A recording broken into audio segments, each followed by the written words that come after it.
14 বছর সংসার করার পর একদিন চোখের উপর থেকে পর্দাটা সরে গেল, আর আমি নিজেকে খুঁজে পেলাম গহনায় মোড়ানো দামি আসবাবপত্রের ভিড়ে। আমি এক দম দেওয়া খেলনার পুতুল, যাকে সাজিয়ে গুছিয়ে সবার সামনে উপস্থিত করে দম দেওয়া হতো। সেই পুতুল শেখানো বুলি আর আলেয়ার স্বপ্নে বিভোর থেকে কেমন সুখী সুখী ভাব নিয়ে থাকত। চোখের পর্দাটা সরল কি করে? আমি তীক্ষ্ণ চোখে আমার সামনে বসা 46 বছর বয়স্ক মহিলাটির দিকে তাকিয়ে থেকে প্রশ্নটা ছুড়ে দিলাম। পর্দাটা আসলে আমার কারণেই সরেনি এতদিন। হয়তো আমি দেখেও না দেখার ভান করে গেছি। যেমন, খুলে বলুন। আমার আড়ালে আবডালে অনেকেই কানাঘুষো করত, কেউ কেউ সতর্ক করারও চেষ্টা করেছে।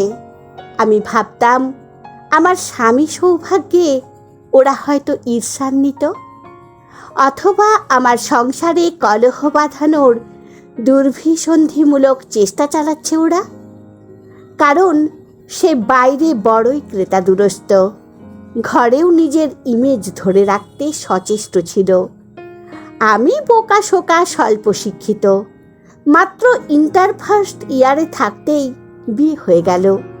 সে তখন 29 বছরের স্মার্ট এক্সিকিউটিভ অফিসার। চলনে বলনে স্মার্টনেস ঠিকরে পড়ছে যেন।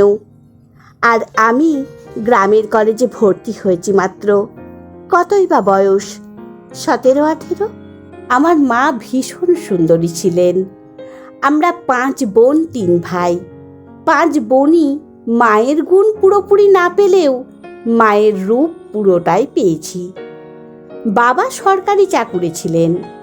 পৈতৃক সম্পত্তি বলতে বাড়ি ভিটেটুকুই ছিল, আর কিছু ধানি জমি। ও বাড়ি থেকে প্রস্তাব আসতেই বাবা দেরি করতে চাইলেন না। পাত্র দেখতে সুন্দর, উচ্চশিক্ষিত, ভালো চাকরি আছে, বংশও ভালো। আর কি চাই? বাবাকে এমনিতেই ভয় পেতাম। তারপরও মিনমিন করে বললাম, এখন বিয়ে করব না, আরও পড়তে চাই। আমার সেকেলে বাবা হুঙ্কার দিয়ে বললেন, মেয়ে মানুষের এত পড়ার দরকার কি? স্বামী চাইলে পড়াবে। সবচেয়ে বড় কথা, সংসার করো, নামাজ পর্দা করো। তুমি তো আর চাকরি করবে না। এসএসসির সার্টিফিকেটের যোগ্যতায় বিবাহ নামক চাকরিতে বহাল হলাম। প্রথম গ্রামেই ছিলাম, তারপর তার চাকরির সুবিধার্থে শহরে চলে এলাম। শহরের চাকচিক্যময় জীবন আর সুন্দর সংসারের স্বপ্নে বিভোর আমি। স্বপ্ন ভেঙে বাস্তব দেখতে পাইনি, অথবা হয়তো মনে মনে সেই স্বপ্ন থেকে বেরও হতে চাইনি। তবে তখন কেন বের হলেন সেই স্বপ্ন থেকে? যদিও আমি উনার দিকে তাকিয়ে আছি উনার উত্তরের আশায়, কিন্তু আমি জানি উনার উত্তর কি হবে। সিতারা বেগমকে একটু বিহ্বল দেখালো। ক্লান্ত জলজলে চোখে আমার দিকে তাকিয়ে বললেন, একটু পানি খাবো। আমি অ্যাডভোকেট তামান্না রহমান। সিতারা বেগমের ডিভোর্সের কেস নিয়ে স্টাডি করছিলাম। উনার সাথে কথা বলারও দরকার ছিল। এত বছরের সংসার ছেড়ে একজন প্রতিষ্ঠিত ব্যবসায় উদ্যোক্তা নারী কেন ডিভোর্স চান সেটাও জানা দরকার। ইন্টারকমে আমার সহকারীকে বললাম আমার রুমে 2 কাপ চা পাঠিয়ে দিতে। আমার রুমে থাকা হাফ লিটারের পানির বোতলটা সিতারা বেগমের দিকে এগিয়ে দিলাম। পানি পান করে কিছুক্ষণ চুপ রইলেন। তারপর আবার বলা শুরু করলেন, স্বপ্ন ভাঙার পর খুব বিধ্বস্ত হয়ে পড়েছিলাম। খুব কান্নাকাটি করেছি, হাতে পায়ে ধরেছি, জবাবও চেয়েছি। কিন্তু জবাব মেলেনি। উল্টে শুনতে হতো, আমার অসুবিধে কি, এরকম একটু আধটু কর্পোরেট জবে হয়ে থাকে, এটাই সিস্টেম। ওসব ফালতু কথা, নিজের অপরাধ ঢাকার জন্য আপনাকে উল্টোপাল্টা বুঝিয়েছে। প্রথম প্রথম মনে হতো এই বুঝি দুঃস্বপ্ন দেখছি, চোখ মেললেই আবার সব ঠিকঠাক হয়ে যাবে। কিন্তু হয়নি। নিজে কিছু করি না, স্বল্প পড়াশোনা, বাচ্চা দুটো ছোট ছোট। একজন তখন মোটে 13 আর অন্যজন মাত্র 8 বছরের। তখন আমি যেই সিদ্ধান্তই নিতাম তার মাসুল দিতে হতো আমার সন্তানদেরও। তাহলে এই বয়সে এসে কেন বিচ্ছেদের সিদ্ধান্ত নিলেন? কারণ আমি বেচারি অবস্থায় তাকে ছেড়ে আসলে সেটা আমার নিজের জন্য লজ্জাজনক হতো। সবাই বলতো আমি অযোগ্য বলে সে আমায় প্রতারণা করেছে এবং আমায় একটু মানিয়ে নিতে তো হবেই। তারপর কি করলেন? আমি তার ঘরে থাকলাম ঠিকই, তার স্ত্রী হয়ে নয়, শুধুমাত্র সন্তানদের মা হয়ে। আমি খুব ভালো রান্না করতে পারতাম। তখনকার দিনে তো আর এসব ফেসবুক বা সামাজিক মাধ্যম ছিল না। আমি বাচ্চাদের স্কুলে দিতে গিয়ে সেখানকার ক্যান্টিন যে চালাই তার সাথে কথা বলি। ওখানে ক্যান্টিনে বিভিন্ন ধরনের নাস্তা বানিয়ে দিতাম। যা বিক্রি হতো তার 60 ভাগ আমি, 40 ভাগ ক্যান্টিনওয়ালার। এভাবেই শুরু করলাম। ওখান থেকে মানুষের মুখে প্রশংসা শুনে কয়েকটি অফিস লাঞ্চের অর্ডার অফার করল।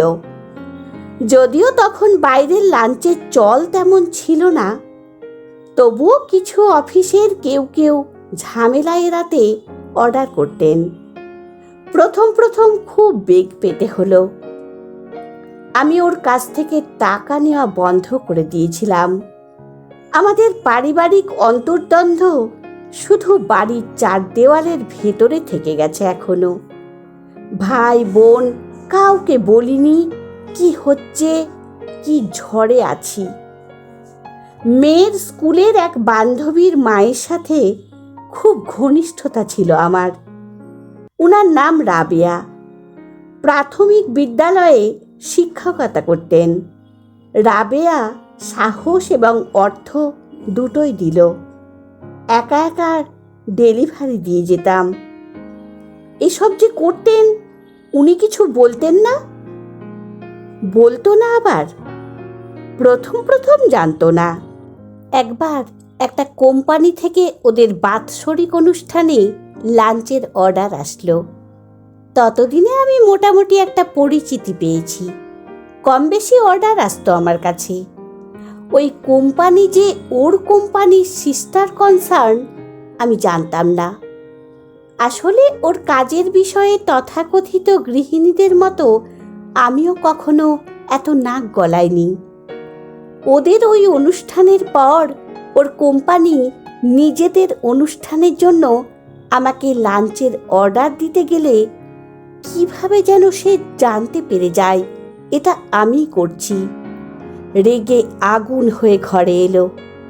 সমানে আমার উপর চোটপাট শুরু হলো। সেই চোটপাট একা করেনি, বাবা মা ভাই বোন দেবর ননদ সবাইকে নিয়ে করেছে। আমি নাকি তাকে নিচু করেছি। শুধু সে নয়, আমার এই খাবার বিক্রির কারণে আমার ভাই বোন দেবর ননদ সবারই নাকি নাক কাটা যায়। বাবা মা বৃদ্ধ হয়ে গেছেন। ওরা ভাইদের উপর নির্ভরশীল। ভাইয়েরা বড় বড় চাকরি করে। দেবর ননদ সবারই সমাজে সুদীর্ঘ অবস্থান আছে। আমার খাবার বিক্রি তাদের মান সম্মানের জন্য হানিকর। আমাকে অবিলম্বে এসব বন্ধ করার নোটিশ দেওয়া হলো, নইলে সে আমাকে ত্যাগ করতে বাধ্য হবে। আমিও সবার সামনে ধীরে ধীরে বললাম, আমার নিজের একটা আইডেন্টিটি চাই। আর যে যাই বলুক করুক তাতে আমার কিচ্ছু যায় আসে না। আমি এটা বন্ধ করব না। সবাই রে রে করে তেড়ে এলো। বাবা তো চর মেরেই দিচ্ছিলেন প্রায়। মেয়ে মানুষের এত পরিচয় লাগে কেন? স্বামীর পরিচয়টা কি যথেষ্ট নয়? আপনি তার চিট করার কথা বলেননি? আপনার বলা উচিত ছিল। বলতে চাইনি, লজ্জা করছিল।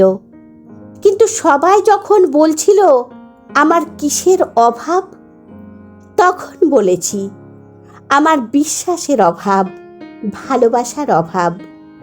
আমি বর্তমান থাকা অবস্থায় আমার স্বামী অফিসিয়াল ট্যুরের নামে অন্য মেয়ে নিয়ে ঘুরতে যাবে দেশে বিদেশে, তাদের সাথে ক্লোজ রিলেশন থাকবে, পার্টি হবে।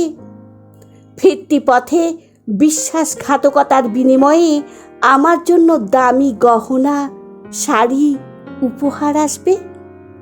আমি স্মার্ট নই, উচ্চশিক্ষিত নই, কিন্তু আমি বিশ্বাসঘাতকও নই।